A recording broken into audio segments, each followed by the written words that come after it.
देख रहे हैं जे एडवांस 2026 का पेपर वन का पहला क्वेश्चन। सो स्टूडेंट आप जानते हैं 2026 का पेपर काफी टफ रहा था, तो उसी का पहला क्वेश्चन हम देख रहे हैं और देखते हैं उसके अंदर क्या टफनेस थी। तो स्टूडेंट पहला ही क्वेश्चन रोटेशन पे था, जिसके अंदर रोलिंग मोशन का हल्का हल्का सा कॉन्सेप्ट यूज हुआ था, हल्का सा रिलेटिव वेलोसिटी का कॉन्सेप्ट यूज हुआ था और कुछ बेसिक आपकी फिजिक्स और मैथ्स यूज हुई थी इसके अंदर। तो चलिए सबसे पहली बात मैं ये बता दूं, क्वेश्चन को आप पढ़ लीजिए।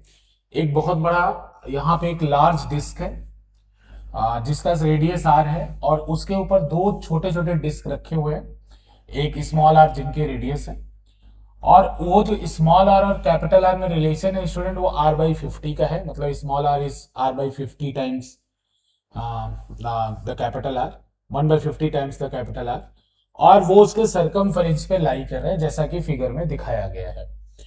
फिर बोल रहे हैं कि student small disc R initially in contact with each other, जैसा कि यहाँ ड्राइंग में दिखाया गया है कि स्मॉल डिस्क जो है वो एक दूसरे के इनिशियली कांटेक्ट में है। उसके बाद देख रहे हैं स्टूडेंट कि इनके बीच में एक एंगुलर सेपरेशन भी होगा, ऑब्वियसली होगा, क्योंकि जब ये दोनों कांटेक्ट में रहेंगे तो ये इनके सेंटर्स एग्जैक्टली एक दूसरे से मैच नहीं कर पाएंगे। ये सेंटर्स के बीच में डिस्टेंस बचेगा और ये डिस्टेंस विल बी 2r। ठीक है स्टूडेंट। फिर इसके बाद बोले कि they are made to roll without slipping in the opposite direction, मतलब इस वाले को इधर स्लिप करने को बोला गया और इस वाले को इधर स्लिप करने को बोला गया। विदाउट रोल मतलब विदाउट स्लिपिंग, मतलब रोल करने को बोला गया, इधर इस वाले को इधर और इस वाले को इधर। और विदाउट स्लिपिंग मतलब ये प्योर रोलिंग का केस है जिसमें लोअर वाला पॉइंट बिल्कुल भी मूव नहीं कर रहा होगा, अभी बताऊंगा मैं आपको।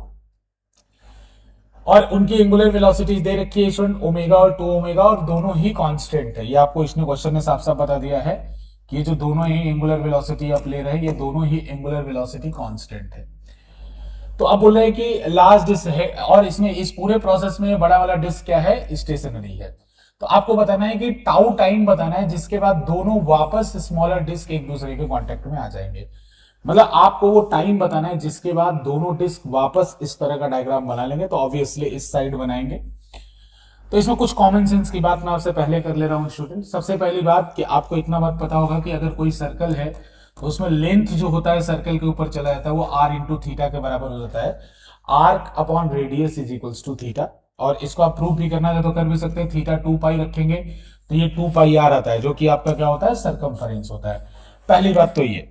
तो सबसे पहले मैं ये देख रहा हूं कि अगर ये दोनों डिस्क अपोजिट डायरेक्शन से, जैसे ये ट्रेवल किया ऐसे करके इधर है, ये यहां पे आया इसका सेंटर, और इसका सेंटर भी ऐसे ट्रेवल करके वापस इधर आया, ऐसे यहां पे आया इसका सेंटर। तो एक बात तो समझ में मुझे आ रहा है कि भाई ये जब दोबारा मिलेंगे तो ये डेल्टा थीटा फिर ट्रेवल नहीं कर पाएंगे। क्यों स्टूडेंट? क्योंकि दोबारा भी जैसे ये पॉइंट पे मैं अगर पेंसिल रखूं ड्रॉ करूं और इसके सेंटर पे भी पेंसिल रखूं ड्रॉ करूं, तो ये कभी भी ये इतना गैप रह जाएगा जब वो कांटेक्ट में आएगा। और यहां भी वो गैप कितने का होगा, 2r का। तो यानी यहां भी जो एंगल बनेगा वो कितना होगा, डेल्टा थीटा। तो यानी ये दोनों मिल के, दोनों जो डिस्क है वो मिल के टोटल 2 पाई एंगल नहीं चल रहा है, जो कि सर्कल को कंप्लीट करने के लिए जरूरी है 2 पाई एंगल चलना। ये 2 पाई से कुछ कम चल रहे हैं। कितना कम चल रहे हैं स्टूडेंट? तो मान लो थीटा डैश चल रहा है और ये जो कम चल रहे हैं वो चल रहे हैं 2 pi minus 2 delta theta. 2 pi minus 2 delta theta. क्यों? 2 पाई में से इस डेल्टा थीटा को माइनस कर दीजिए और इस डेल्टा थीटा को माइनस कर दीजिए, तो इतना ये माइनस चल रहा है। अच्छा, डेल्टा थीटा का वही बेसिक फार्मूला रख के हम निकाल भी सकते हैं स्टूडेंट। यहां से यहां तक का रेडियस r 2r है, ये डिस्टेंस 2r है, और यहां से लेके यहां तक का रेडियस r है और ये वाला रेडियस स्मॉल r है। तो इस पॉइंट से लेके इस पॉइंट का जो डिस्टेंस है वो आएगा इस capital R plus small r, capital R plus small r आएगा। तो यानी अगर मैं इस थीटा डैश को लिखूं तो ये भी लिख सकता हूं 2 pi minus 2 into delta theta की जगह क्या लिख सकता हूं इससे 2r, और ये r देखिए यहां भी r प्लस r होगा, 2r divided by r plus r, 2r divided by r plus r। यहां से इसको आप फर्दर सॉल्व करना चाहे तो और भी कर सकते हैं। तो ये हो जाएगा 2 पाई माइनस 2 पाई माइनस 2। अब इसके बाद क्या करेंगे, इस r को माइनस 2 इंटू 2 कर दीजिए तो ये 4 हो जाएगा, ऊपर 4 हो जाएगा, और इस r को नीचे डिवाइड कर दीजिए। तो नीचे डिवाइड करेंगे तो ये बचेगा 1 अपॉन r प्लस 1।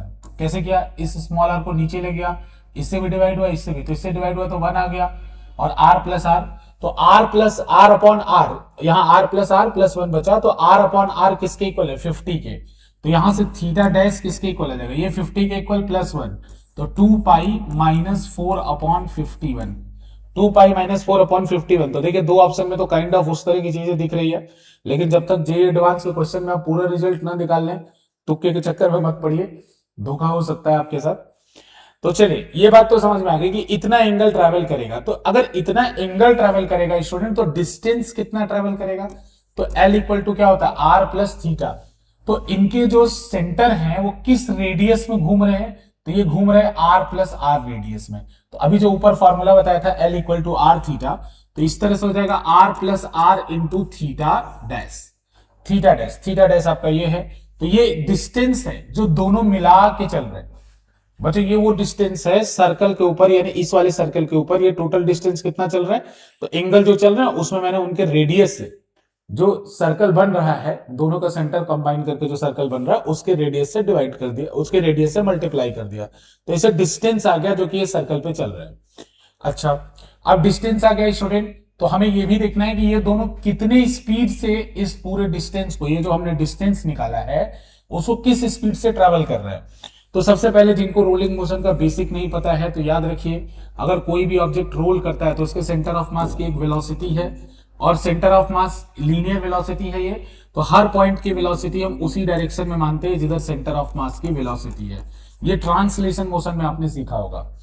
अब अगर क्योंकि ये रोल कर रहा है तो इसकी एक वेलोसिटी जो होगी इसके रोटेशन के कारण होगी, तो रोटेशन के कारण लोएस्ट पॉइंट की वेलोसिटी पीछे की तरफ आएगी आर ओमेगा। समझ में आ रहा है। तो अगर ये प्योर रोल कर रहा है और ये पॉइंट स्लिप भी नहीं हो रहा है, क्वेश्चन बोल रहा है ना कि रोल विदाउट स्लिपिंग, अगर ये पॉइंट स्लिप भी नहीं हो रहा है तो इसके सेंटर ऑफ मास की वेलोसिटी आर ओमेगा के इक्वल होनी चाहिए। अगर ये पॉइंट स्लिप नहीं हो रहा है तो इसके सेंटर ऑफ मास की वेलोसिटी आर ओमेगा के इक्वल होनी चाहिए। तो इसका सेंटर ऑफ मास की वेलोसिटी क्या होगी, तो इसका ओमेगा कितना है आर, इसका ओमेगा कितना हो, इसका रेडियस है आर, ओमेगा है ओमेगा, तो इसकी वेलोसिटी या स्पीड इधर की तरफ कितनी आएगी आर ओमेगा। यहां पे देखिए स्टूडेंट, इसका जो घूमने का स्पीड है वो क्या है 2 ओमेगा, तो इसका इधर की तरफ स्पीड कितना आएगा सेंटर का 2 आर ओमेगा। आप समझ रहे होंगे, इसी फंडे से समझ रहे होंगे, वीसीएम लेना है मुझे। अब ये दोनों जो है 2 आर ओमेगा और आर ओमेगा, ये मिलके कितना डिस्टेंस ट्रेवल करे इतना। और तो इस तरह से आप एनालॉजी कि अगर दो ट्रेन है अपोजिट डायरेक्शन से आ रहे हैं और उनके बीच के डिस्टेंस को वो ट्रेवल कर रहे हैं, तो आप क्या करते हैं ट्रेन की स्पीड को जोड़ के उस डिस्टेंस से डिवाइड कर देते हैं। तो उसी तरह से इन दोनों वेलोसिटी को मैं आर ओमेगा और 2 आर ओमेगा को जोड़ूंगा और इस डिस्टेंस से डिवाइड कर दूंगा। तो स्टूडेंट फाइनल जो टाउ आएगा, टाउ वो टाइम है जहां पे दोबारा ये काम होगा।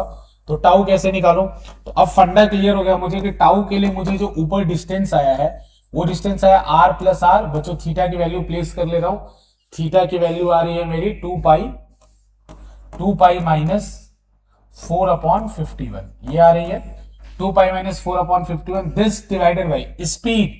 तो बच्चों रिलेटिव स्पीड ले रहा हूं, आर ओमेगा से ये चल रहा है, 2 आर ओमेगा से ये चल रहा है, दोनों मिलकर डिस्टेंस को ट्रेवल कर रहा है, अपोजिट डायरेक्शन है, तो इसलिए यहां पे लिया जाएगा 2 R omega plus R omega. तो यहां पे नीचे लिया जाएगा स्टूडेंट 3 आर ओमेगा, थोड़ा सा इसे लिख रहा हूं, नीचे आएगा student 3 R omega, 3 R omega. अब क्या करना है, अब आपको देखना है स्टूडेंट कि आर की जगह फिर स्मॉल आर की जगह आप क्या पुट कर दीजिए कैपिटल आर बाई 50, तो यहां आ जाएगा आर प्लस आर अपॉन 50, और ये तो पूरा टर्म है ही 2 माइनस 4 अपॉन 51, और नीचे कितना आ जाएगा, नीचे आ जाएगा 3 आर ओमेगा, तो इसको भी पुट कर दीजिए आर अपॉन 50 इंटू ओमेगा।